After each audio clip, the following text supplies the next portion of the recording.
Bien, monsieur le maire honoraire, madame la conseillère régionale, monsieur le maire de Téhéran, madame l'adjointe au maire de Castelnau-le-Lez, j'excuse également le président de la Fosse et peut-être qu'il y a certains collègues qui sont arrivés s'ils veulent nous rejoindre parce qu'il y avait beaucoup de vœux ce soir et notamment les vœux du préfet. Voilà, donc ceci explique un petit peu cela.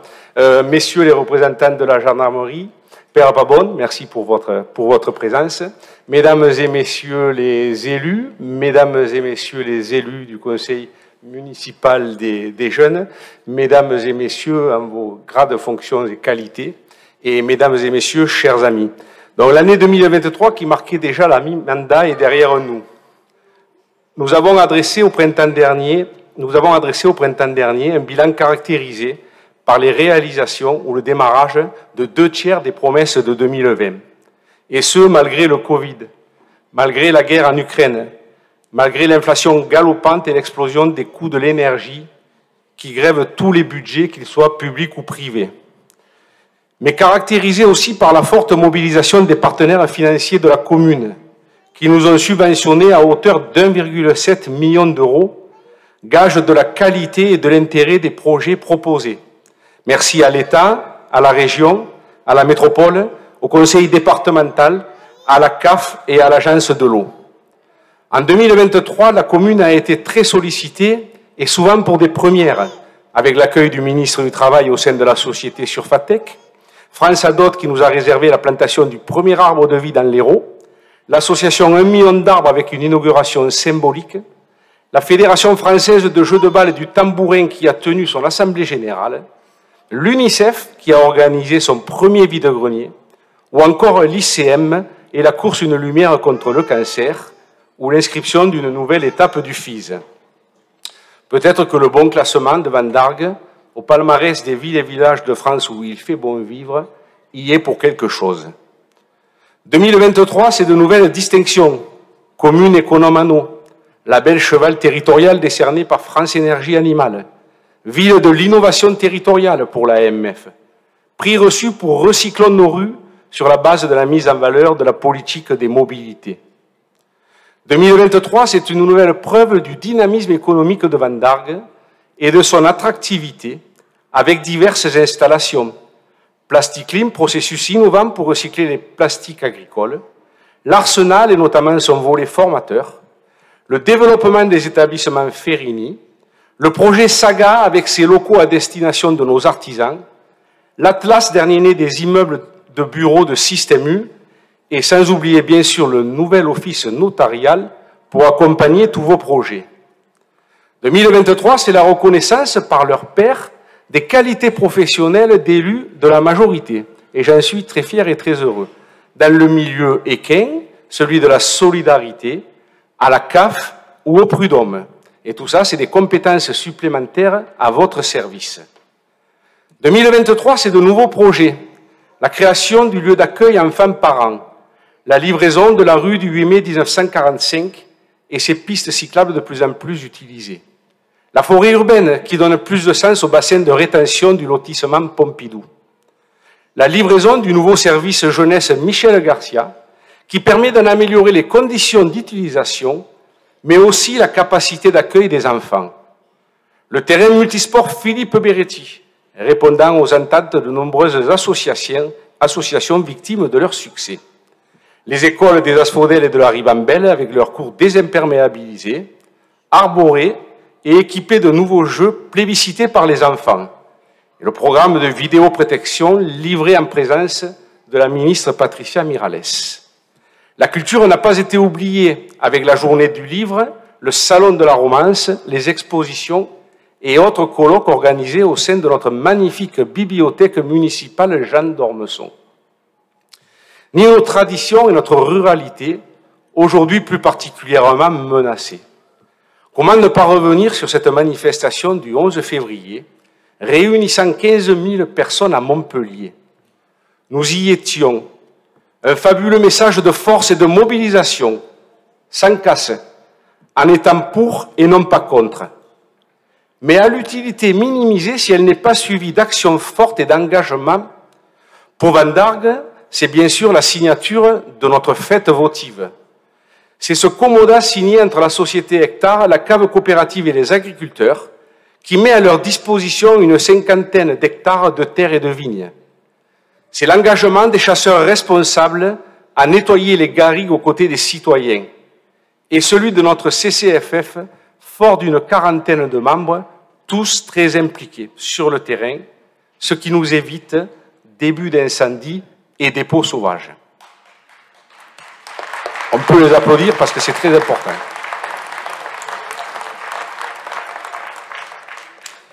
Alors, depuis quelques jours, nous sommes en 2024, avec, comme d'habitude, l'envie pour les élus, et cette année encore plus peut-être accompagnés par tous ces nouveaux jeunes, de poursuivre les projets, l'équipement de la commune et votre accompagnement. Le devoir de mémoire sera présent avec début avril la pose de pavés de Stolperstein, ces pavés sur lesquels on trébuche littéralement afin de se souvenir de toutes les populations victimes de la barbarie nazie. Une première dans l'Hérault et peut-être dans la région. La rotonde du souvenir se dotera d'une flamme du souvenir qui nous accompagnera lors de toutes les cérémonies. 2024, c'est les 80 ans de la loi vous permettant, mesdames, de pouvoir voter, vous présenter, être élus, et bien sûr pour nous d'être élus à vos côtés. Le 21 avril prochain, une cérémonie particulière sera organisée à ce sujet. 2024, c'est les Jeux Olympiques, avec des manifestations en lien avec le label Vandargue Terre de Jeux 2024, ne serait-ce que pour illustrer cette très belle citation de Pierre de Coubertin, le principal, c'est de participer. 2024, c'est la restauration patrimoniale, esthétique et énergétique de la Maison Serre, dont le permis est à l'instruction. 2024, c'est les études pour la reprise des façades et du parvis de la mairie. Le tout s'inscrivant dans une démarche de valorisation du centre-ville d'ampleur, qui, dans le futur, concernera également le parvis de l'église, l'ancienne école Bonnet et la reprise de la voirie et de la place. 2024, c'est les premiers pas de la mission sur l'enjeu de faire Vandargue, un nouveau précurseur dans un domaine, à savoir celui sur l'accélération de production d'énergie renouvelable, et bien avant que cela ne devienne une loi, une commune à énergie positive décarbonée avec son volet participatif incontournable. Rendez-vous le 26 janvier pour la réunion publique, car ne nous y trompons pas, avec la crise que l'on traverse, l'énergie de demain sera nucléaire et ou renouvelable. Et à ce sujet, je voudrais revenir un petit peu sur l'année 2023 pour féliciter tout le monde, que ce soit les usagers, que ce soit les associations, que ce soit les élus, puisqu'on a réussi à faire descendre la facture d'énergie de 18%, ce qui représente quand même une économie pour la commune de 50 000 €. Voilà. Donc il fallait le dire, parce que quand on parle... Oui. Parce que quand on parle d'engagement citoyen, de démarche écologique, ben ça c'est vraiment des signes importants. Alors c'est vrai qu'il fait un petit peu plus froid des fois dans le gymnase, un petit peu plus froid dans les salles, mais le résultat est au rendez-vous. Et un des grands chantiers qui nous attend également pour demain, c'est celui des déchets. Il faut s'appliquer à trier ces déchets parce que c'est un poste qui coûte extrêmement cher. C'est un poste qui voit chaque année de nouvelles taxes. Et cette année, on ne pourra pas faire au niveau de la métropole l'économie, malheureusement, d'une augmentation de l'atome. Mais plus on triera mieux, et mieux on évitera cela. Voilà. Et ça aussi, c'est important de s'y mettre. Les bouteilles, ça va avec les bouteilles. On met des composteurs. Il faut avoir cette démarche citoyenne. 2024, c'est le début des travaux de création des nouveaux vestiaires du complexe sportif, surélevé d'une tribune aux capacités d'accueil renforcées. 2024, c'est la poursuite des travaux de rénovation de la voirie du centre-poste. Et je suis conscient que nous demandons beaucoup aux commerçants et à leur fidèle clientèle. Mais à terme, les lignes électriques enfouies, les réseaux vérifiés et renouvelés, les trottoirs enfin accessibles, comme le disent les enfants, et sécurisés, et les enrobés refaits amélioreront les conditions d'accès à ce centre-ville que nous souhaitons le plus agréable possible. 2024, c'est au tour des écoles des Garrigues et de Cossot d'être désimperméabilisées. 2024, c'est l'aménagement des espaces extérieurs du service jeunesse, encore au bénéfice des enfants. 2024, c'est l'acquisition d'un WeCycle, nouvelle possibilité de se rendre à l'école autrement qu'en voiture.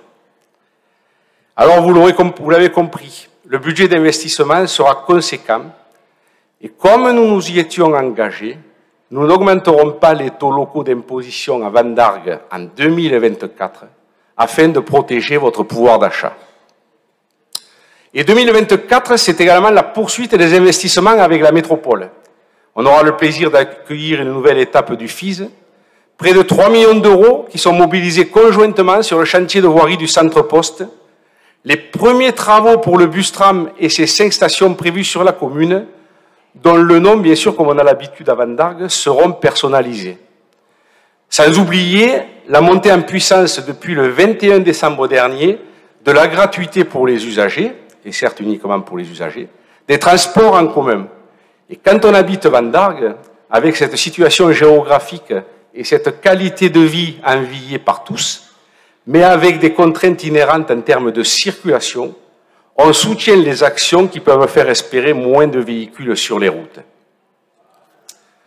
Mais plus généralement, ce monde va mal. L'ignominie est à son comble et les exemples malheureusement trop nombreux. Les attentats commis en Israël par les terroristes du Hamas, avec de nombreux compatriotes victimes et certains encore otages, ont découlé sur la terrible situation que l'on connaît dans la bande de Gaza. L'assassinat en France du professeur Dominique Bernard, qui n'avait d'autre ambition que de préparer ses élèves à être des citoyens de demain. Celui de Thomas au sortir d'une soirée. Ce policier traîné sur 20 mètres avec un coupable condamné à quelques heures de travaux d'intérêt général. Et combien d'autres exemples d'agressions qui se multiplient. Avec cette nouveauté, celles et ceux qui vivent paisiblement dans leur appartement ou qui passent à proximité dans leur voiture deviennent victimes des fusillades. Alors, comme je l'ai écrit au président de la République il y a quelques mois, les gens ne comprennent plus. L'arsenal juridique doit être remis au goût du jour, en lien avec le monde dans lequel nous vivons, à la croisée de nombreux dangers, et surtout être appliqué, avec des peines plus lourdes pour les nationaux impliqués, avec la possibilité de déchéance de nationalité pour les binationaux, avec des conditions d'accueil revues, des procédures d'expulsion simplifiées, pour ceux qui n'ont pas vocation à rester sur notre sol au vu de leur comportement. Et malheureusement, ce n'est pas le dernier rapport de la Cour des comptes qui va nous rassurer, tellement pour ceux qui l'ont lu, ces conclusions sont choquantes. Alors la loi immigration permet certes des avancées, mais sous réserve que le Conseil constitutionnel ne la détricote. Et il ne faut jamais baisser la garde. Tout cela nous rappelle la fragilité de notre quotidien. Alors soyons prudents. Espérons une République protectrice et ferme. Cultivons la concorde, comme nous le faisons à Vendargues, les enfants, en honorant toutes les personnes qui se sont investies pour la commune, que ce soit des élus, des présidents associatifs ou des citoyens, comme nous le faisons en organisant des cérémonies en mémoire des anciens maires, d'accueil des nouveaux arrivants ou des nouveaux-nés. Car malgré notre détermination à agir en ce sens, nous ne réglerons pas tout. Et n'oublions jamais que toute forme de mensonge, de désinformation et de délation, pour le simple plaisir de salir, qui permet à une minorité d'espérer exister, nous ramène invariablement à certaines périodes sombres de notre histoire. Car comme le dit Jean Cocteau, avec une citation plus que jamais malheureusement d'actualité, le drame de notre temps, c'est que la bêtise se soit mise à penser. Et c'est encore plus facile derrière l'anonymat d'un clavier. Je crois à l'inverse, chers amis, comme le dit Albert Einstein, que la vie c'est comme une bicyclette, il faut continuer à avancer pour ne pas perdre l'équilibre. Et si vous connaissez ma détermination à vos côtés, rappelons-nous que seul on va plus vite, mais ensemble on va plus loin. Alors, merci aux employés municipaux sans qui rien ne serait possible. Merci aux associations pour leur implication dans la qualité de vie de la commune. Merci aux forces de sécurité et de secours incontournables au quotidien. Merci aux élus pour leur action, leur soutien et leur confiance. Merci à vous toutes et à vous tous pour votre présence nombreuse ce soir.